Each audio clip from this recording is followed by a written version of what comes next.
फिंगिबा पूर्वरु सावधान। यही 17टी औषध एक्सपायरी हेबा परे डस्टबिन ने नुहे टॉयलेट रे पकांतु। यह आमे नुहे central drugs standard control organisation एक गाइडलाइन रे कहिछि।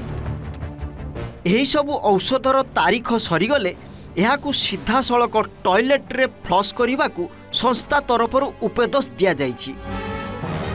CDSCO एपरी 17टी औषधर तालिका प्रकाश करिछि जहाकू मियाद शेष होईगले किंबा व्यवहार अयोग्य होईगले डस्टबिन ने नुहे बरं सीधा सड़क शौचालय रे फ्लश करा उचित बोली संस्था कहिछि।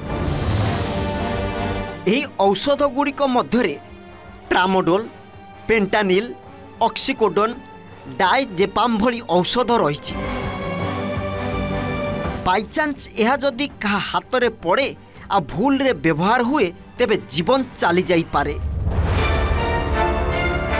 औषध आम स्वास्थ्य पई जरूरी सत, किंतु जदि एक्सपायरी परे यहाकू ठीक भाव में फोपड़ा न जाए तेबे यह मनीष, पशु एवं परिवेश पई विपज्जनक होई पारे।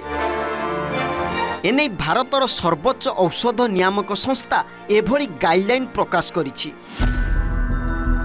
CDSCO अनुजाई यही औषध गुड़िकर केवल गोटे डोज भी सांघातिक होई पारे आउ जीवन उपरे विपद आसीपारे।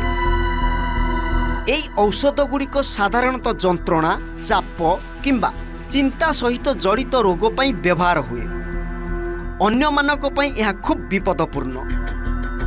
CDSCO रो गाइडलाइन रे कहा जाइछि जे एही औषध गुड़िक बाहर पकाइले यह केवल पानी एवं जमी को दूषित करिवो नहीं, बरं पिला किंबा पशु माने मध्य भूलवशत यहाकू खाई देई पारंती।